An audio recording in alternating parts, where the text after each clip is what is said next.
Bonjour à tous et bienvenue dans cette nouvelle vidéo. Donc aujourd'hui, une vidéo tant attendue, donc la troisième partie des régimes totalitaires avec le régime nazi. Donc elle arrive enfin. Donc c'est une vidéo, vous avez pu le comprendre, d'histoire donc sur le régime nazi. On va étudier, comme d'habitude, avec une méthode chronologique, donc dans l'ordre des événements, avec une introduction un petit peu générale comme pour les autres régimes. Donc, pourquoi, enfin, on va expliquer pourquoi il y a la mise en place de ce régime totalitaire, ce régime politique qui est un régime totalitaire. Et ensuite, effectivement, on va avoir des définitions, des dates, des exemples, différents événements historiques. Voilà. Donc, pour commencer, je vais vous faire une introduction générale. Donc, comme pour les autres régimes, le régime nazi est mis en place. Enfin, tout d'abord, l'Allemagne est très fragilisée, hein, comme les autres États, à cause de la Première Guerre mondiale, donc du traité de Versailles de 1919, qui est très mal vécu. Donc, si vous voulez, on peut comparer le régime fascisme, enfin le fascisme, le régime fasciste et le régime nazi, puisque autant l'Allemagne que l'Italie, ils ont très mal vécu la sortie de la Première Guerre mondiale. Ils ont vécu ça, entre guillemets, par plusieurs expressions qui ont été acquises par un coup de poignard dans le dos. Ils ont vécu ça comme un coup de poignard dans le dos parce qu'en soi, il n'y a pas vraiment eu de gagnant et de perdant pour la Première Guerre mondiale. C'est ce qu'on a désigné. Il fallait désigner un accusateur, enfin désigner un coupable. Donc on a accusé notamment l'Allemagne et l'Italie, et en particulier l'Allemagne, qui a eu une dette, donc tout d'abord territoriale, militaire, donc au niveau du nombre de soldats, mais également économique importante, avec une valeur approximativement estimée à 132 milliards de marques or. Et donc marque, donc c'est la monnaie allemande, et marque or, c'est la monnaie entre guillemets absolue allemande. C'est la monnaie vraiment maximale. Donc 132 milliards, c'est quand même énorme. Donc c'est pour ça que l'Allemagne est très fragilisée tout d'abord déjà après, par rapport à ce traité de Versailles, donc de fin de la Première Guerre mondiale, mais également par la crise économique de 1929 qui anéantit, au-delà d'anéantir une partie des États-Unis, ça anéantit aussi l'Europe. Hein. Ça se propage et ça ravage l'Europe à cette époque. Et donc, comme tous les autres États, hein, l'Allemagne, l'Italie, l'Empire soviétique, enfin le régime soviétique, ils sont tous ravagés, les gens sont pauvres, il y a la famine, les gens meurent de faim, les gens sont ravagés par la violence après la guerre, etc. Donc, tout ne va bien, tout ne va pas bien justement, tout est sans dessus dessous, rien ne va plus, c'est le cas de le dire. Et il faut donc reconstruire la société, reconstruire la politique de l'époque. Et donc c'est pour ça qu'il y a besoin, à chaque fois, il y a le besoin présent d'avoir un sauveur, d'avoir quelqu'un qui va sauver la population et qui va remettre en ordre la société, enfin qui va sauver en fait, hein, il faut un sauveur. Et donc on a vu qu'avec le régime fasciste, enfin l'Italie c'était Mussolini, l'URSS donc c'était Staline, entre guillemets, enfin de base c'était Lénine puis Trotsky, et comme on l'avait vu, Staline il va arriver au pouvoir un petit peu en détournant, donc de manière stratégique. Et ici pour le régime nazi, c'est Hitler. Et donc comment il va arriver au pouvoir? Donc il va tenter d'arriver au pouvoir par la nuit donc c'est estimé au 8-9 novembre, donc il y en a qui vont dire 8, il y en a qui vont dire 9, mais c'est une moyenne 8-9 novembre 1923. Il y a le putsch de Munich, c'est un coup d'État réalisé à Munich qui a été inachevé, c'est-à-dire que par ce coup d'État, par ce putsch de Munich, Hitler voulait arriver au pouvoir, mais en fait c'est inachevé, ça, entre guillemets, d'un point de vue contemporain et par expression de jeunesse, on pourrait dire ça va flop, donc ça va rater quoi, ça va pas marcher. En conséquence, comme Hitler a essayé d'arriver au pouvoir illégalement, c'est un coup d'État, c'est illégal, il va, euh, il va être emprisonné, mais il va avoir entre guillemets la chance, parce que normalement il devrait être emprisonné 5 ans, il va être emprisonné seulement 9 mois. Et pendant ces 9 mois, c'est à ce moment-là, il va composer Mein Kampf, donc ça veut dire, enfin la traduction française c'est Mon combat, donc c'est un livre dans lequel il explique un petit peu son combat, ses idées pour conquérir un petit peu l'Allemagne, ses idées, sa vision politique, sa vision de la société, d'une société parfaite, etc. Il lui a parlé, on va en reparler après, mais notamment inclure l'idée de la race aryenne, la théorie des races, le côté racial, etc. Donc c'est vraiment très, très hard, c'est le cas de le dire. Ensuite, donc avant d'arriver réellement au pouvoir, donc entre 1925 et 1929, donc juste après donc le coup d'État, on redit, donc là il y a l'introduction, c'est juste avant. Ensuite, on a avancé, on a été à 1923, putsch de Munich. Ensuite, entre 25 et 29, donc c'est préparation pour arriver au pouvoir. Donc c'est en fait à partir de cet emprisonnement qu'Hitler va comprendre qu'on peut arriver au pouvoir légalement. Donc légalement, c'est par les élections, en étant élu. Et donc entre 1925 et 1929, on va rentrer dans la phase de l'égalité tactique. Donc c'est une des stratégies de l'égalité tactique, c'est d'adapter son discours. Donc parce que évidemment pour être élu, généralement, autant des élections déléguées que des élections présidentielles, il y a des discours. Même, enfin toutes les élections possibles, il y a des discours. Et c'est comme ça qu'on va comprendre un petit peu quel est le caractère du candidat, quelles sont ses idées, qu'est-ce qu'il veut instaurer, etc.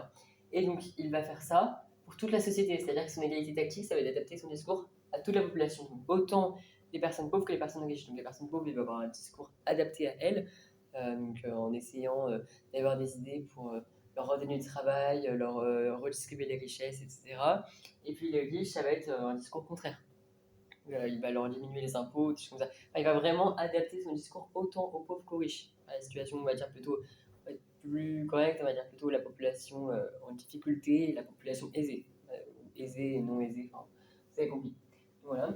Et c'est en ce sens qu'il va reconstruire le NSDAP. Pourquoi je dis reconstruire? Parce qu'en fait, j'ai oublié de le préciser, mais évidemment, quand il a préparé son coup d'État, il ne s'est pas dit, tiens, du jour au lendemain, je vais faire un coup d'État, hop, je vais être chancelier et je vais diriger l'Allemagne. Il a quand même préparé son coup d'État, il l'a préparé avant en créant le NSDAP, parce qu'avant c'était le DAP, donc c'était le parti des travailleurs allemands, donc c'était Deutscher Arbeiterpartei, auf Deutsch, donc c'est en allemand, donc c'est Deutscher, donc allemand, et Arbeiterpartei, donc c'est le parti des travailleurs, donc parti des travailleurs allemands. Il va le refonder en NSDAP, donc avec NS devant. Donc c'est nouveau parti des travailleurs socialistes allemands. Il va rajouter le S socialiste. Pourquoi? Parce qu'avant, pour préparer son coup d'État, il va tout créer. Il va penser à tout le brassard, avec donc la couleur rouge pour le socialisme, parce que il va instaurer des idées socialistes. Ensuite, le blanc pour le nationalisme. Ensuite, la croix gammée pour désigner la race aryenne. Donc ça va être vraiment organisé, structuré, il va organiser les drapeaux, il va vouloir vraiment embrigader la jeunesse, il va vouloir tout organiser, mais ça va rater, ça va flop. Et il va reconstruire, donc, pendant cette période de l'égalité tactique, entre 1925 et 1929, le NSDAP. Il va le refonder, il va user ses bases juste avant le push de Munich, il va reprendre afin d'arriver légalement au pouvoir, donc il va essayer de le reformer, le refonder pour arriver au pouvoir. Et qu'est-ce qui va se passer? Effectivement, là, ça va pas flop et ça va vraiment réussir. Hitler va arriver au pouvoir en 1933. Ce qu'il faut savoir, c'est qu'aux élections, à titre informatif, le pourcentage du vote pour le parti nazi, donc les pourcentages des voix en 1928 était d'environ 2%. Donc, c'est des moyennes, donc c'est estimé entre 1 et 4% en moyenne, mais c'est environ 2%. Et accrochez-vous, en 1932, donc juste 4 ans après, on va être à en gros 40%. Donc ça va faire x20. Enfin, si vous voulez, ça va être impressionnant. Ça va être vraiment impressionnant, ça va être multiplié par 20. Donc le nombre des voix en à peine 4 ans est multiplié par 20. Donc autrement dit, multiplié par 5 à l'année, ce qui est quand même énorme. Et donc il va arriver légalement au pouvoir en étant élu en 1933. Et globalement, Hitler, donc c'est le personnage central, il va être le chancelier, il va être vraiment dirigé, mais évidemment, il va être accompagné. Donc, par exemple, il va être aidé par Goebbels, qui va installer son régime donc, en 1933. C'est celui qui va instaurer un petit peu la propagande massive, il va aider à instaurer l'embrigadement de la jeunesse, le culte de la personnalité, donc le culte du chef, le culte du Führer.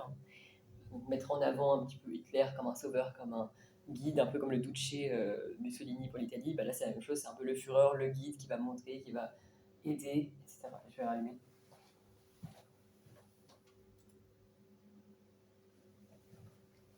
Voilà, il va vraiment aider. C'est comme ça qu'il va se montrer. Et donc, c'est Goebbels qui va aider Hitler à se montrer comme le grand sauveur. Donc, par le culte du chef, vous pouvez dire voilà, culte du Führer ou culte de la personnalité, mais également en faisant la propagande massive, la censure, etc. Ensuite, donc, je vous ai mis quelques dates pour vous montrer quelques événements clés et une dégradation en fait à partir de 1933 du régime allemand. Enfin, on constate déjà un petit peu des événements qui peuvent sous-entendre une inquiétude et sous-entendre un acte. Enfin, on peut sous-entendre qu'il va y avoir des conséquences négatives néfastes après. En effet, quand on voit tout d'abord déjà le 27-28 février 1933 l'incendie du Reichstag, déjà premier événement inquiétant, il y a déjà un incendie, il y a déjà un problème, quoi. Ensuite, octobre 1933, ça va inquiéter pas premièrement en premier lieu l'Allemagne, mais plus les autres pays. En effet, octobre 1933, Hitler quitte la SDN, Société des Nations. Donc là, c'est quand même très inquiétant parce qu'on se dit, oula, si Hitler quitte la SDN, c'est comme s'il quittait l'ONU ou quoi, ça c'est l'ancêtre de l'ONU. Donc c'est quand même très inquiétant. On se dit, pourquoi les autres États ils réagissent, ils sont très inquiets, ils se disent pourquoi Hitler quitte la SDN. Et ensuite, il va instaurer, donc, à travers les autres années, donc on va arriver 1934-1935, d'autres règles qui vont être tout d'abord très violentes, très horribles, on va la voir ici, par les exemples que j'ai mis ici. Et comment il va organiser cette violence, donc les règles de violence, c'est par, on va dire C au pluriel, hein, police militaire. Donc je vous ai mis plusieurs définitions. Section d'assaut, SA, SS, Gestapo. Donc section d'assaut, c'est quoi? Donc SA, organisation paramilitaire du NSDAP grandement diminuée. Donc c'est organisation paramilitaire, donc en fait c'est une sorte de police militaire du NSDAP grandement diminuée.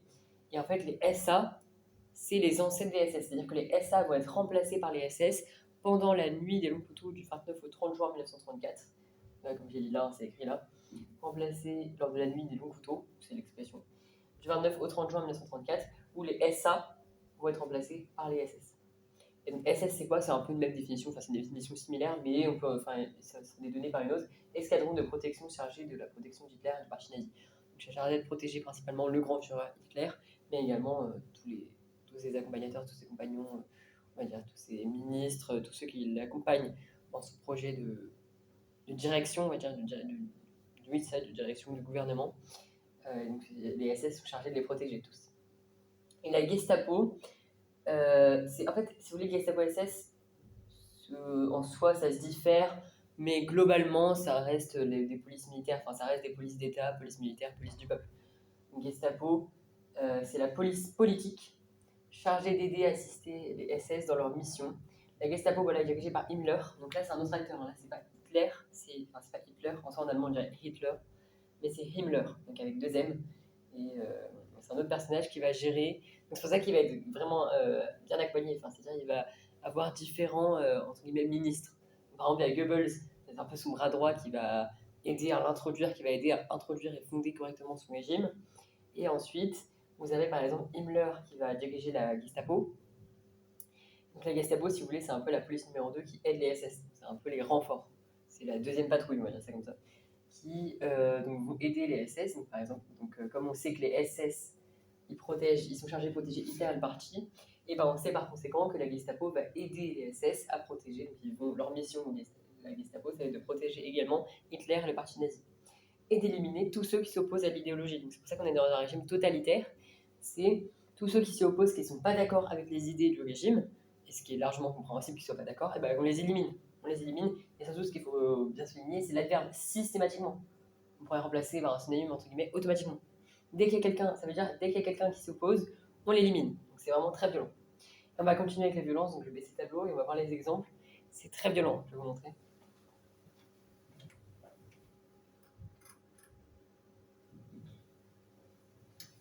Donc voilà, donc là j'ai mis des exemples d'horreurs liées au régime. C'est moi qui mets l'expression les horreurs du régime. Mais ce qui est vraiment vrai, c'est donc globalement, ça serait la persécution, épuration. Donc là j'ai mis les degrés. Donc là c'est juste on va dire un conseil méthodologique pour la prise de notes. Parfois je vous mets des petites abréviations pour vous aider la prise de notes pour écrire plus rapidement. En fait le degré, là, le symbole degré, ça remplace le ION. Au lieu d'écrire persécution TION, et ben on va remplacer par le degré. Pareil pour épuration. En tout cas, voilà plusieurs exemples d'horreur. Donc vous avez l'assassinat d'handicapés, d'homosexuels, l'élimination des vieillards, l'euthanasie, la stérilisation forcée et les pogroms. Donc c'est quand même très violent. On élimine, on tue, on euthanasie, stérilisation forcée. Hein, c'est vraiment. Parfois c'est direct, c'est-à-dire on tue, c'est horrible, mais c'est direct. Et parfois on fait durer la souffrance. Donc parfois la souffrance c'est presque encore pire que la mort, parce que la mort c'est horrible, mais c'est direct. Parce que la souffrance, déjà, ça conduit à la mort. Les souffrances qui sont présentes, un pogrom, c'est forcée, ça conduit à la mort parce que c'est très violent. Et surtout, ça fait durer la souffrance. Donc, c'est encore, on pourrait dire que c'est encore plus violent. Et donc, vous avez la stérilisation forcée, les pogroms. Donc, c'est quoi? Qu'est-ce que les pogroms? J'ai mis la définition ici. C'est l'attaque à l'encontre des juifs et des tziganes manifestée par de la violence, comme des pillages et assassinats. Donc, c'est des exemples de violence. C'est piller. Tout d'abord, une violence économique. Donc, c'est récupérer un peu toutes les richesses des juifs et des tziganes. Donc richesse c'est peut-être un grand mot, ils sont peut-être pauvres, mais tout leur bien, toute leur possession. Voilà, on va dire possession. Et il y a même parfois des assassinats, donc c'est vraiment très violent, c'est horrible, c'est terrible. Ensuite, je vous ai mis un panel de dates. Donc là, c'est un peu la fin entre 1935, donc ça va aller très vite, mais c'est vraiment une gradation, c'est de pire en pire. Là, du coup, c'est une gradation comme ça, une montée, c'est-à-dire que c'est de plus en plus violent. Donc c'est croissant.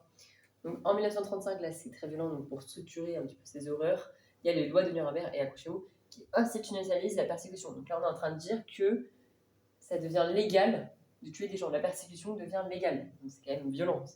On légalise la violence, c'est ça que ça veut dire, entre guillemets. Et donc Hitler, ah oui, en cette même année, donc là c'est une autre information, j'ai un peu séparé la date. Alors on n'a pas exactement d'informations précises pour le mois, voilà, mais en tout cas on sait juste qu'en 1935, Hitler établit en cette même année le service militaire. Donc, en soi, on peut se dire que c'est une bonne chose, ça entraîne les gens, mais d'un autre côté, par rapport à tout ce qui s'est passé, tous les actes précédents, c'est quand même inquiétant parce qu'on se dit, il sort de la SDN, quand même douteux. Ensuite, il met en place des horreurs, enfin des événements et éléments qui sont terribles. Et là, maintenant, il remet le service militaire obligatoire. On peut avoir des pensées un petit peu négatives, mais ça va être introductif de ce qui va se passer après. Pourquoi on va le voir. Donc ensuite, en 1936, Hitler et Mussolini vont aider Franco. Donc si vous voulez, en Espagne, Franco, donc c'est le dirigeant d'Espagne qui est en difficulté puisqu'il y a une guerre espagnole. Et heureusement, donc ça c'est dans l'Alliance, donc la Triple Alliance, Mussolini, parce que pour rappel, la Triple Entente, hein, il y a encore ces alliances de la Première Guerre mondiale, mais si vous voulez, Triple Entente, vous avez, si je ne dis pas de bêtises, comme on l'avait fait, hein, l'Angleterre, la France et vous avez un autre État, bon, je vous redirai. Et dans la Triple Alliance, vous avez l'Allemagne, l'Italie, l'Espagne, il me semble, et après vous avez l'Autriche-Hongrie, etc. Enfin, après, c'est plus ou moins. Globalement, ces puissances-là, après, ça dépend. Il y a des puissances qui vont se rajouter, qui vont se retirer. Alors, on va voir qu'au début, quand vous avez vu la vidéo, la partie 1 sur le régime soviétique, au début, donc, Hitler va attaquer l'Empire soviétique par l'opération Barbarossa. C'est pour ça que la Russie est très affaiblie. Et puis, on va voir après qu'il va y avoir un pacte soviétique. On va voir juste après. Donc, au début, ils sont ennemis, puis ensuite, ils vont s'allier. Donc, on va voir que il va y avoir de drôles alliances. Les alliances vont être modifiées, vont être douteuses, entre guillemets. On peut en douter. En tout cas, pour vous dire, donc voilà, donc Hitler et Mussolini, donc Hitler Allemagne, hein, pour rappel, Mussolini Italie, hein, pour rappel également, donc Führer et Duce, pour le petite anecdote, aide Franco à se sortir de la guerre et à la gagner. Donc ils vont l'aider, ils vont apporter un soutien à Franco en l'aidant à combattre, et à remporter la guerre surtout. Ensuite, d'autres dates, donc grâce au soutien de Hitler et Mussolini, le 1er avril 1939, et c'est pas une blague, hein, le 1er avril, voilà, Franco remporte la guerre. Donc c'est grâce au soutien d'Hitler et Mussolini. Ensuite, et pendant ce temps, donc là, si vous constatez bien, il y a 1936-1936. Il y a 2 fois 1936, pourquoi? Parce que là, si vous voulez, si vous constatez bien en fait même les deux dates, Hitler et Mussolini vont aider Franco, comme c'est écrit, à se sortir de la guerre en 1936. Et ils veulent la gagner que, entre guillemets, que en 1939, donc 3 ans après. Donc il y a quand même 3 ans. Et là, on nous informe, d'après cette date, entre 1936 et 1940, que pendant ce temps, l'Allemagne se prépare à la guerre. Donc c'est Hitler qui va consulter son ministre, enfin, qui va échanger, et va avoir un entretien avec son ministre de l'économie, donc c'est Göring, et Göring, pour rappel, qui, je pourrais l'écrire après, Göring va être chargé par Hitler de préparer l'économie du pays à la guerre, à faire la guerre. Donc quand déjà il y avait le service militaire, ensuite Hitler sort de la SDN, et ensuite là il lui demande clairement de préparer l'économie à la guerre. Ça va se dégrader, c'est vraiment une dégradation. Au début, il dit qu'il se montre comme un sauveur, hein, autant Mussolini que Staline qu'Hitler, ils se présentent comme des sauveurs, hein, notamment par la propagande, la censure, le culte du chef. Et ensuite, ça se dégrade surtout pour le régime d'Asie, hein, c'est pour ça que c'est le plus connu, le plus violent, par les grandes violences qui sont structurées légalement par les lois Nuremberg, hein, notamment pour la persécution. Pas tellement l'épuration, mais en soi, c'est la même idée. Enfin, déjà, la persécution, c'est vraiment horrible. Voilà, et on arrive petit à petit vers la Seconde Guerre mondiale. C'est pour ça que c'est, on pourrait dire l'accroche, enfin conclusion accroche, c'est vers la Seconde Guerre mondiale, comme vous voyez tout en bas. Donc voilà, et donc pendant ce temps, il cache bien son jeu, Hitler, dans le sens où entre 1936 et 1939, il va aider, donc il va être accompagné de Mussolini pour sortir Franco de la guerre d'Espagne et la remporter et la gagner. Et en même temps, pendant ce temps, donc c'est mi-temps, entre guillemets, il prépare la guerre. Donc il prépare la Seconde Guerre mondiale, il prépare l'Allemagne à faire la guerre. Ensuite, d'autres événements, donc avant de partir en guerre, il va quand même essayer d'avoir des armées assez larges.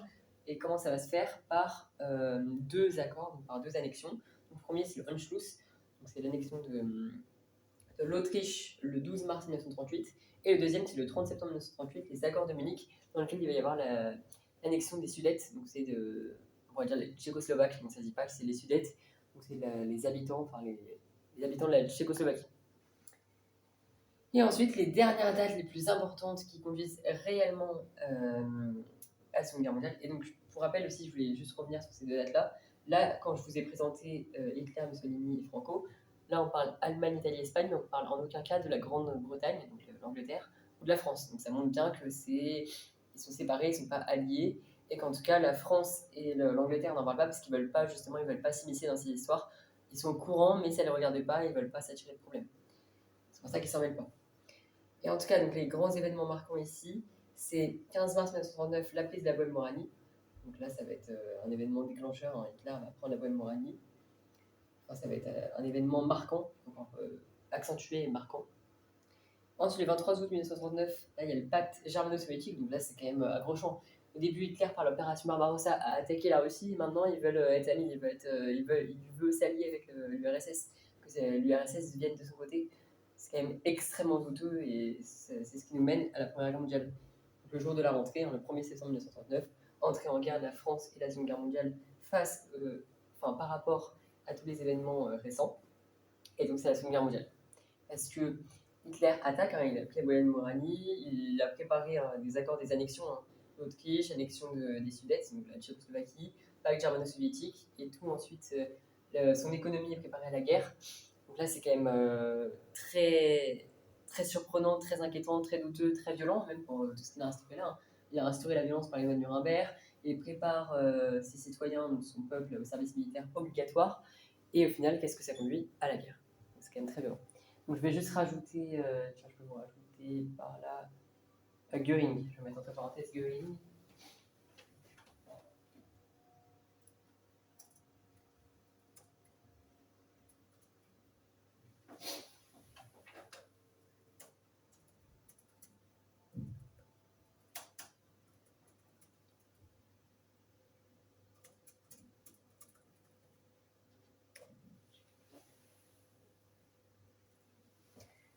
Voilà, donc je vous ai mis entre parenthèses, donc Göring, c'est le ministre de l'économie de l'époque, donc pour cette époque.